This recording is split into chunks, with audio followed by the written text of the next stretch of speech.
بسم اللہ الرحمن الرحیم۔ السلام علیکم ناظرین، آج کے ویڈیو میں حضور پاک صلی اللہ علیہ وآلہ وسلم کی سب سے بڑی صاحبزادی سیدنا حضرت زینب رضی اللہ عنہا کی زندگی کا واقعہ بتانے جا رہے ہیں۔ آپ رضی اللہ عنہا کا صبر، آپ کا حوصلہ اور آپ کی دکھ بھری وفات کا واقعہ کہ آپ نے کیسے نبی پاک صلی اللہ علیہ وآلہ وسلم کی بیٹی ہونے کا حق ادا کیا۔ حضرت زینب رضی اللہ عنہا آپ صلی اللہ علیہ وآلہ وسلم کی سب سے بڑی بیٹی، سب سے بڑی صاحبزادی تھی، جو نبوت سے تقریباً 10 برس پہلے پیدا ہوئیں۔ سیدنا حضرت زینب رضی اللہ عنہا کی پیدائش کے وقت حضور پاک صلی اللہ علیہ وآلہ وسلم کی عمر مبارک 30 برس تھی۔ حضرت زینب رضی اللہ عنہ جیسے ہی بڑی ہوئیں تو ان کا نکاح ان کے چچا کے بیٹے ابو عاص بن ربیع سے ان کا نکاح ہوا، کیونکہ سیدنا حضرت خدیجۃ الکبریٰ رضی اللہ عنہا کی رائے تھی کہ سیدنا حضرت زینب رضی اللہ عنہا کے نکاح کے لیے ابو العاص بن ربیع کو منتخب کیا جائے۔ ابو العاص بن ربیع حضرت خدیجۃ الکبریٰ رضی اللہ عنہا کی بہن حالہ بنت خلید کے بیٹے تھے، جو کاروباری اور مالدار شخص تھے۔ ان کا شمار شرفائے مکہ میں ہوتا ہے۔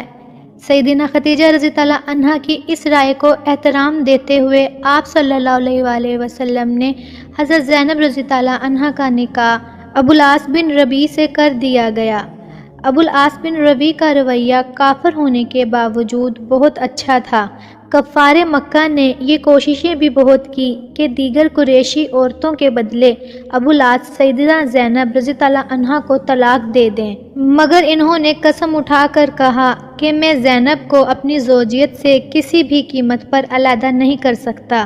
جب ہجرت کا موقع آیا تو آپ اس وقت حضور پاک صلی اللہ علیہ وآلہ وسلم کے ساتھ نہ جا سکیں۔ سیدنا زینب رضی اللہ عنہا کے خاوند بدر کی لڑائی میں کفار کی طرف سے شریک ہوئے اور مسلمانوں کی طرف سے انہیں قید کر لیا گیا۔ اہل مکہ نے جب اپنے قیدیوں کی رہائی کے لیے ہدیہ رسائی کیے تو آپ زینب رضی اللہ عنہ نے بھی اپنے شوہر کی رہائی کے لیے مال بھجوایا، جس میں وہ ہار بھی تھا جو آپ کی والدہ محترمہ حضرت خدیجۃ الکبریٰ رضی اللہ عنہا کی طرف سے آپ کو جہیز میں ملا تھا، لیکن آپ نے وہ ہار اپنے شوہر کی رہائی کے لیے ادا کر دیا۔ حضور پاک صلی اللہ علیہ وآلہ وسلم نے جب اس ہار کو دیکھا تو آپ کے دل میں حضرت خدیجۃ الکبریٰ کی یاد تازہ ہو گئی اور آپ دیدہ ہو گئے، اور پھر آپ صلی اللہ علیہ وآلہ وسلم نے صحابہ کرام کے مشورے سے یہ طے پایا کہ ابو العاص کو یعنی کہ حضرت زینب رضی اللہ عنہا کے شوہر کو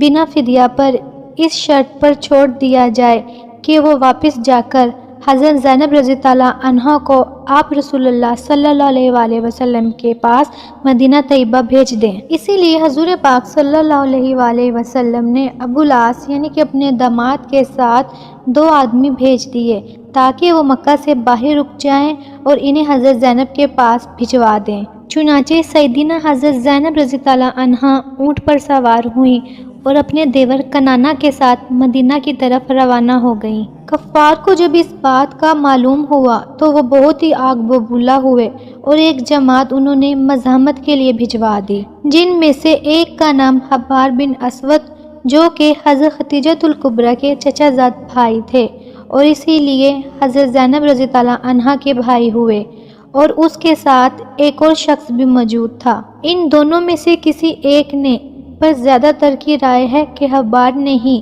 حضرت زینب علیہ السلام پر ایک نیزہ چلایا، جس کی وجہ سے بی بی زینب رضی اللہ عنہا زخمی ہو کر اونٹ سے نیچے گر پڑی۔ چونکہ وہ اس وقت حاملہ تھی اسی لیے پیٹ سے بچہ بھی ضائع ہو گیا۔ حضرت زینب رضی اللہ عنہا کے دیور کنانہ جو اس وقت ان کے ساتھ موجود تھے، انہوں نے ان لوگوں کا تیروں سے مقابلہ کیا۔ ابو سفیان نے کہا کہ محمد صلی اللہ علیہ وآلہ وسلم کی بیٹی اس طرح اعلان چلی جائے یہ تو ہمیں گوارا نہیں، اور اس نے کنانہ سے کہا کہ اس وقت تم انہیں واپس لے جاؤ اور چپکے سے پھر کبھی نکل جانا۔ کنانہ نے اس دعوت کو قبول کیا کیونکہ ان کے پاس اور کوئی راستہ نہیں تھا، اس لیے وہ بی بی زینب رضی اللہ عنہا کو واپس لے گئے، اور چند ایک روز بعد دوبارہ سے بی بی زینب اور کنانہ مدینہ کے لیے روانہ ہو گئے۔ سیدنا حضرت زینب رضی اللہ عنہا کا یہ زخم کئی سال تک رہا۔ اور وہ کئی سال اس تکلیف کی بیماری میں رہ کر 8 ہجری کو انتقال کر گئیں۔ حضور پاک صلی اللہ علیہ وآلہ وسلم فرماتے ہیں کہ وہ میری سب سے اچھی بیٹی تھی جو میری محبت میں ستائی گئی، رلائی گئی، اور اس نے اتنی تکلیف بھی اٹھائی۔ بی بی زینب رضی اللہ عنہا کی تدفین کے وقت بھی حضور پاک صلی اللہ علیہ وآلہ وسلم خود قبر میں اترے۔ حضور پاک صلی اللہ علیہ وآلہ وسلم بیٹی کی قبر میں اترتے وقت بہت زیادہ دکھی تھے، لیکن جب قبر سے باہر آئے تو چہرہ کھلا ہوا تھا۔ صحابہ اکرام نے دریافت کیا کہ خوشی کی وجہ کیا ہے، تو حضور پاک صلی اللہ علیہ وآلہ وسلم فرمانے لگے، مجھے زینب کے ذوف کا خیال تھا، اسی لیے میں نے دعا کی کہ قبر کی تنگی اور سختی اس سے ہٹا لی جائے، تو اللہ تبارک و تعالی نے میری دعا قبول فرمائی۔ بھائیوں اور بہنوں، نبی پاک کی وہ بیٹی جنہوں نے اسلام کی خاطر اور نبی پاک کی خاطر اتنی زیادہ سختیاں تکلیفیں برداشت کی، لیکن پھر بھی نبی پاک صلی اللہ علیہ وآلہ وسلم نے ان کے لیے قبر کی آسانی کی دعا کی، تو پھر ذرا سوچئے ہم جیسے گناہ گاروں کا قبر میں کیا حال ہوگا۔ اسی لیے انسان کو قبر سے عذاب سے بچنے کے لیے دعا کرنی چاہیے۔ حضور پاک بھی اکثر و بیشتر عذاب قبر سے پناہ کی دعا کیا کرتے تھے۔ اللہ پاک سے دعا ہے کہ تمام دیکھنے اور سننے والوں کو عذاب قبر سے محفوظ فرمائے، آمین۔